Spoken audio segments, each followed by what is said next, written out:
এখন দেখো বিকেল বেলা আমরা রেডি হয়ে নিয়েছি। আমরা কোথায় যাব? হ্যাঁ, আমাদের পলতা স্টেশনের কাছে হচ্ছে বৈশাখী মেলা। তো সেখানেই আমরা মা মেয়ে আর দিদুনও যাবে আমাদের সাথে, আর ভাইও যাবে। তো সবাই মিলে আমরা যাচ্ছি এখন মেলায়। তো চলো, লেটস গো। হ্যালো এভরিওয়ান, চলো নতুন করে আজকে ব্লগটা শুরু করছি। দেখতে থাকো মেলায় গিয়ে আমরা কি কি করি। গাড়ি চলবে কি করে? হ্যাঁ, গাড়ি চলবে কি করে? মানে এতগুলো লোক দিয়ে গাড়ি চলবে কি করে? তো চলো যাওয়া যাক।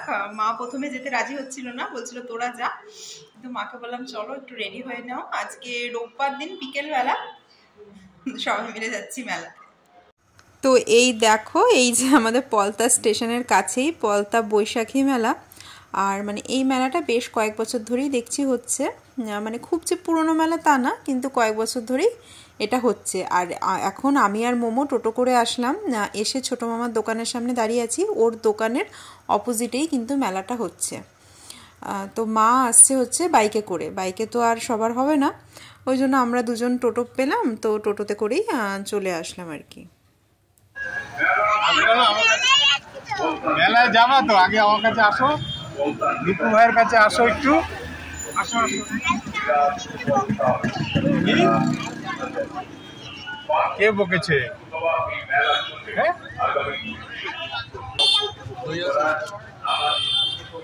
একটা চিপস নেবো, একটা চিপস।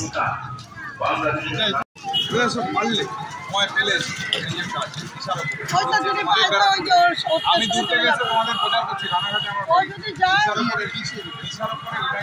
আমার সার্ভিস সেন্টার, কাস্টমার কেয়ার, কোনো দোকান শপিং মল। আচ্ছা বুঝেছি, ওর সঙ্গে যাবে, আমরা একই রঙের লোক। ও আচ্ছা, একই আছে।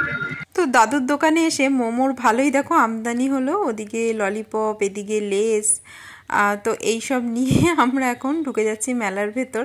আর বেশ জমজমাট কিন্তু মেলাটা, মানে কিসের দোকান নেই তোমরা বলো, সব কিছুর আছে। মানে প্রথমে শুরুতেই বাদাম ভাজার দোকান, তারপরে এক এক করে সমস্ত জুয়েলারি, মানে জাং জুয়েলারি, আর তারপরে বাচ্চাদের ছোটোখাটো খেলনার দোকান, বিভিন্ন রকম হরেক রকম জিনিস নিয়ে মেলা বসে গেছে। এমনকি আমি মানে দেখলাম যে ব্লাউজের তো মানে দোকান তো প্রত্যেকবারই হয়, শাড়ির দোকানও, এবার দেখলাম বেশ মানে দামি দামি শাড়িও নিয়ে কিন্তু মেলার মধ্যে বসেছে।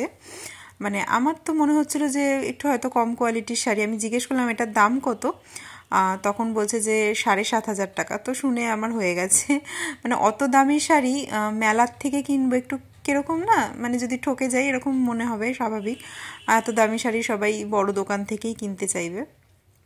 তো মোমোর জন্য পেন্সিল বক্স দেখছিলাম, কিন্তু এত বড় সড়ো দিয়েও কি করবে। আর তাছাড়া চাইছি যে মানে প্লাস্টিকের না, যদি ওই তোমার যে ব্যাগ টাইপের যেগুলো হয় ওগুলো হলে ভালো হয়। কেন বলো তো, প্লাস্টিকের হলে আবার ভেঙে টেঙে যাওয়ার একটা ব্যাপার থাকে, এগুলো বেশ ভালো লাগে না হাতে পরতে। এখন তো খুবই উঠেছে, আগে বিয়ের আগে এইসব পরার খুব শখ ছিল, এখন তো হাতে সবসময় শাখা পলা এইসব থাকে, ওই জন্য তার সাথে আর এটা অতটা মানে যায় না বলো, এগুলো শুধু পরলেই কিন্তু ভালো লাগে। আর মোমোর বাবা আবার মানে মোমোর বাবার এক বন্ধুর ছেলের অন্নপ্রাশন, অনেকটা দূর ওখানেই গেছে। তো আমি আর মোমো যাইনি, কারণ অনেকটা দূর জার্নি করে যেতে হতো, আর এই গরমের মধ্যে ওই জন্য মোমোকে নিয়ে আর গেলাম না। ওর বাবা একাই গেছে, এখনও এসে পৌঁছায়নি, বললো রওনা দিয়েছে দুপুরবেলায়, তো আজকে রাতে চলে আসবে। আর এদিকে দেখো এই দোকানটায় সবই দেখছিলাম হোয়াইট কালারের। এই দেখো এই শাড়ির দোকানটার কথা বলছিলাম, আমার এটা হাত দিয়ে মনে হচ্ছিল কি যে সিনথেটিকের শাড়ি হবে বোধহয়। তো বলছে না, এটা অরিজিনাল ঢাকাই মসলিন, এই শাড়িটার দাম 7,500 টাকা বলছিল। তো ওই দামটা শোনার পর আর ওই দোকানের কোনো শাড়ি আর না দেখে চলে এসেছি। বলছিল যে দিদি দেখুন, আমি বলছি ঠিক আছে দাদা দাঁড়ান পরে আসছে। আর এই সাদা শাড়িটাও দেখো কি সুন্দর, আর এই শাড়িটা তো দেখো মানে চোখই সরানো যাচ্ছে না, এই সাইডে স্কাই শাড়িটা। তো এখানে আবার মা দেখলাম দাঁড়িয়ে আছে, মা গরমে হাঁপিয়ে যাচ্ছে, মা আসবে না বলেছিল। আমি বললাম চলো একটুখানি টাইমের জন্য তো গিয়ে ঘুরে আসবো আর কি। এইগুলো কিনবে বলেছিল ওর বাবা, ওর জন্য। এগুলো কি করবো, মাটির মুখে দিয়ে চাপাবে না? মাটির ফল নাকি চাপাবে? কত করে ফলগুলো?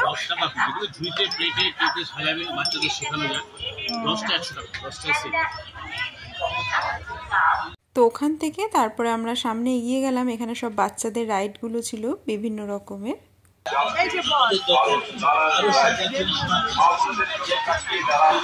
ঢুকবি এর ভিতর, এর ভিতর যাবি?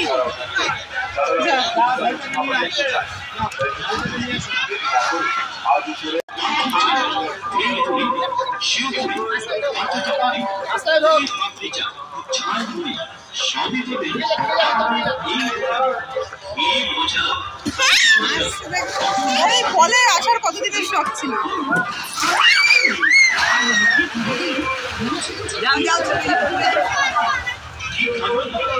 তো এই বলগুলোর মধ্যে মোমোর যাওয়ার শখ মানে বহুদিনের। আসলে কি হয়েছে, অনেক দিন আগে ওর এক ফ্রেন্ড কিডজিতেই পড়তো আগের বছর, তো এবছর নতুন একটা স্কুলে ভর্তি হয়েছে। এইবারে ওদের স্কুলে কিছু নতুন নতুন অ্যাক্টিভিটি করায়, তো ওখানে এরকম একটা মানে বক্সের মধ্যে সব বাচ্চাদের এরকম অনেক বল দিয়ে ওদের মানে কিছু একটা প্লে করাচ্ছিল। তো সেই ভিডিওটা ওই দিদিটা শেয়ার করেছিল, তো আমি দেখছিলাম। আমি বললাম দেখ কৃষ্ণেন্দু নতুন স্কুলে গিয়ে বল দিয়ে খেলছে। তো তারপর থেকে আমার মাথা খারাপ করে দেয়, আমাকেও নিউ স্কুলে অ্যাডমিশন করাও, আমিও বল দিয়ে খেলবো। অনেক দিন ধরেই বলছিল, ওর বাবা বলছিল তাহলে ওর জন্য এরকম অনলাইনে কি এরকম কিছু পাওয়া যায় এরকম বল দিয়ে ওরকম প্লে করার, তাহলে দেখবো। আমি বলছি ঠিক আছে, তাহলে ওর জন্মদিন আসছে তখন দেখবো এরকম।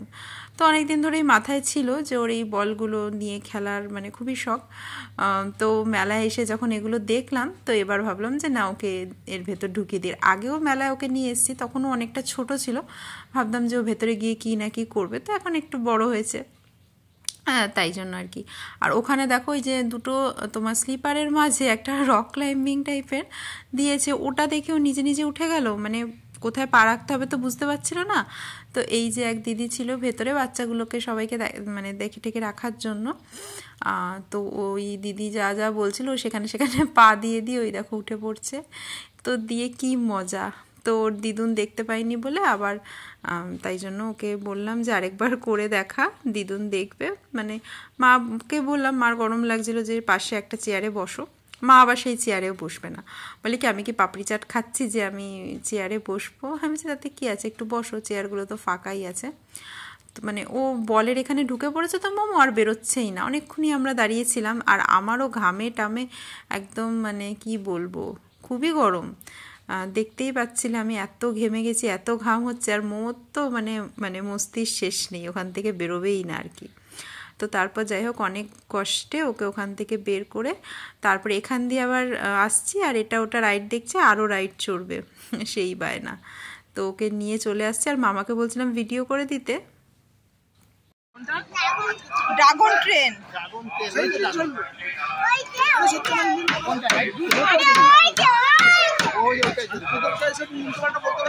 ওই আগে একবার চড়েছিল আমার সাথে, ওই ট্রেনের পিঠে, এটার পিঠে তো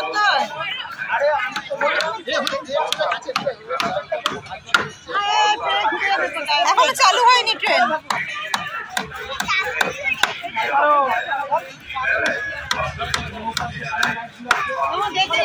ওরা অনেক কিছু করে, চলো দেখি।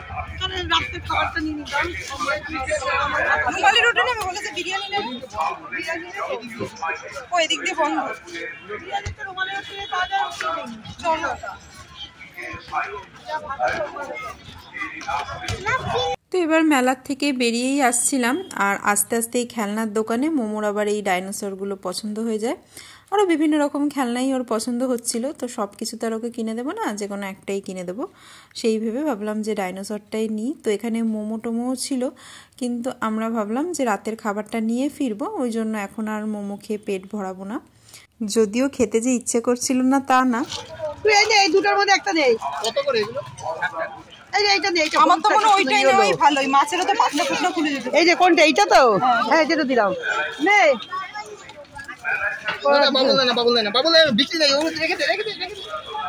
দিয়ে দে, তো ঝামেলা হঠাৎ একটা বাবুল দে। এটা কত? আর এটা দিবি, দেখ এটা দিবি,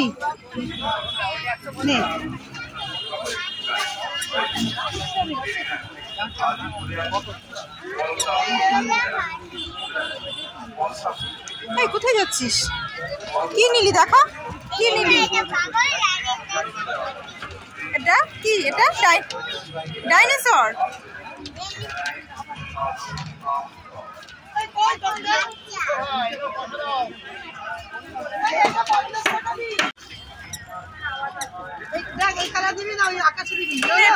এটাই ভালো। ও এটাই নেব। হ্যাঁ স্কাইটা নিবি, এটা নিবি না ইয়েলোটা নিবি?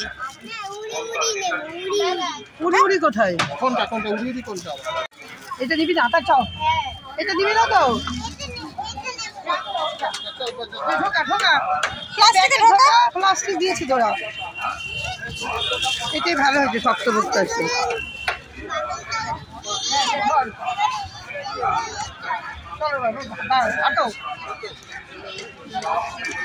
তো এখন ফাইনালি মেলা থেকে বের হচ্ছি, মোমোর খেলনা টেলনা সব নেওয়া কমপ্লিট। এই হেয়ার ব্যান্ড গুলো কত করে দাদা? এইগুলো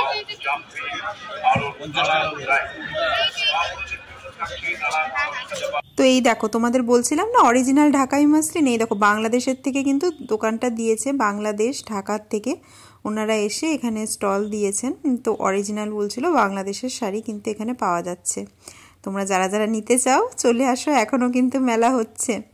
আর এই দেখো এই ব্লাউজের দোকানে কত নিত্য নতুন ডিজাইনের ব্লাউজ। এটা নিবি? এটা কোনটা? এগুলো এগুলো কি তুই এখন মিলাতে পারবি? এইটা একটা নিয়ে দেবো। নিবি এটা? এগুলো কি স্পাইডারম্যান শার্পনার? হ্যাঁ এই ঘড়ি কি চলে? হ্যাঁ এটা এই সে কাটা পেন্সিল কাটার পর কত করে এটা? 20 টাকা নেবো। এটা পেন্সিল কাটার কল দে দে দেখি। তো আমরা মেলা থেকে বেরিয়ে যাচ্ছিলাম, বেরোতে বেরোতে এখানে এই স্পাইডারম্যান ওর মানে মোমোর এত পছন্দ হয়েছে, ওর শার্পনারটা তুলে ওর ব্যাগেই ভরতে যাচ্ছিলো জানো তো। তারপর আমরা নোটিস করেছি, দিয়ে ওকে বললাম যে এরকমভাবে কি নিয়ে ব্যাগে ভরে দেয় নাকি, জিনিসটা কিনতে হয় না টাকা দিয়ে? বলে কি আমার কাছে তো টাকা নেই, ওই জন্য আমি এরকম নিয়ে ভরে নিচ্ছিলাম। যে হ্যাঁ এরকম কেউ করে। তারপর ওকে বোঝালাম আর কি। তো দেখো এখানেই যে মা আর মামা আর মোমো তিনজন বাইকে করে বাড়ি চলে যাচ্ছে, আর আমি এখান থেকে বিরিয়ানি নিয়ে তারপরে টোটো করে ফিরবো। তো এটা আমাদের এখানকার লোকাল দোকান, এখান থেকেই নেব বিরিয়ানিটা। চিকেন চাপও দিয়ে দিন একটা। তো এদিকে মামা আবার বলল যে ওর বিরিয়ানি খেতে ইচ্ছে করছে না, গরম লাগছে, অন্য কিছু ও নিয়ে আসবে, পোলাও নিয়ে আসবে। মানে একটা দোকান আছে ওখানকার নাকি মানে পোলাওটা খুব ভালো। তো আমরা বললাম আমাদের বিরিয়ানি খেতে ইচ্ছে করছে, তো ওই জন্য আমরা 2 প্যাকেট নিলাম। 2 প্যাকেটে 3 জনের হয়ে যাবে, সাথে একটা চিকেন চাপও নিয়েছি, যাতে মানে 1 পিস মাংস, মানে 3 জন যেহেতু খাবো। আর বড় মামা তো খাবে না বললো, তো ও বললো অন্য দোকান থেকেও নিয়ে আসবে। হাতে মামু আমি তো বলেছি দেখ দিয়ে তো বাবু ওই মামাকে দেখা। আমাকে কামড়ে দাও তোমার কামড়ে দিচ্ছে, ওই দেখো কামড়ে দিচ্ছে কি ডাইনোসর। আমার শরীরে কামড়ে দিচ্ছে। রক্ত বেরিয়ে গেল তো। এবার রক্ত কি হবে? কি করবা? মার দে, ভাইকে বলেছে না 11 দিতে। এটা কি কুমির? বিরিয়ানি কিনতে কিনতে মোমোর বাবাকে ফোন করেছিলাম, বললো খড়তা ঢুকে গেছে। তো মানে আমি নিশ্চিন্ত হলাম, কারণ এখন ট্রেনের যা ঝামেলা চলছে, তো খড়তা চলে এসছে মানে চলে আসবে। তো ভাবলাম ওর বাবা আসলে একসাথে বসে বিরিয়ানিটা খাবো। কিন্তু তারপরে ওর বাবা এসে আবার দাড়ি কাটতে চলে গেল, ওই জন্য আমরা কিছুক্ষণ অপেক্ষা করছিলাম। তারপরে আমি আর মা দেখো বেড়ে খেতেও শুরু করে দিলাম। এই যে 2টো থালায় বেড়ে নিয়েছি, আর এই রাইসটা যে দেখছো 1 প্যাকেটটি কিন্তু আমরা 2টো থালায় আমাদের হয়ে গেছে মা মেয়ের, আর 1 পিস চিকেন চাপ দিয়ে খাবো। তো দেখো মেলা থেকে এসে এখন খাচ্ছি হচ্ছে বিরিয়ানি, চিকেন বিরিয়ানি, আর আমি নিয়েছি চিকেন চাপ। 2 প্যাকেট বিরিয়ানি, আমরা 3 জন মিলে খাবো, ওই জন্য একটা চিকেন চাপ নিয়ে নিয়েছি। তো আমি এখানে ওই চিকেন চাপটা দিয়ে বিরিয়ানিটা খেলাম, আর মাকে চিকেনটা দিয়ে এসেছিলাম। তারপরে গিয়ে দেখি মা বললো এত বড় চিকেনের পিস খাবো না, কিন্তু তারপরে মোমো খাচ্ছিল দেখে মা আর কিছু বলেনি। মানে মা খুব একটা মানে বিরিয়ানির মাংসটা যেহেতু অনেক বড় থাকে তো অতটা মা খেতে চায় না, কিন্তু মোমো আবার দেখলাম খেলো। মানে ওর বিরিয়ানি খায় না, ঝাল লাগে মোমোর, কিন্তু চিকেনটা সেরকম ঝাল ছিল না, তো তাই খাচ্ছিল। তো মোমোর বাবার জন্য একটা প্লেটে করে বেড়ে রাখলাম, যে তাহলে মাইক্রোওয়েভে গরম করে দেবো। কিন্তু ওর বাবা তখন এসে স্নান করে বলল যে এখন আর বিরিয়ানি খেতে ইচ্ছে করছে না, তো ভাত আছে। এবারে ভাত ছিল, কিন্তু ভাতের সাথে খাওয়ার মতো কোনো তরকারি ছিল না। আমি বললাম এ বাবা তুমি আগে কেন বললে না, তখন রাত্রি 10টা বেজে গেছে, আর ওর বাবার খিদেও পেয়ে গেছে। তো বললাম পোলাও আছে আর ফেনা ভাতও ছিল, দিদা রাতে ফেনা ভাত খেলো গোবিন্দভোগ চালের। তো বললো যে না আমার লাগবে না, আমার শুধু ওই পোলাওতেই হয়ে যাবে, খুব একটা খিদে নেই, দুপুরে ছিল নিমন্ত্রণ বাড়ি, আর তারপরে এতটা জার্নি করে এসছে, বলছে আমি ওইটুকু পোলাওতেই আমার হয়ে যাবে। তো এখন ওর বাবা পোলাও আলুর দমটা খাচ্ছে, আর বিরিয়ানিটা আমি আবার কি করব, 1 প্যাকেট পুরো ধরা, ওটা আবার ফ্রিজে রেখে দিলাম। তো চলো আজকের ব্লগটাও এখানেই শেষ করে দিচ্ছি। আজকের ভিডিওটা তোমাদের কেমন লাগলো অবশ্যই জানিও কমেন্ট করে। টাটা, সবাই খুব ভালো থেকো।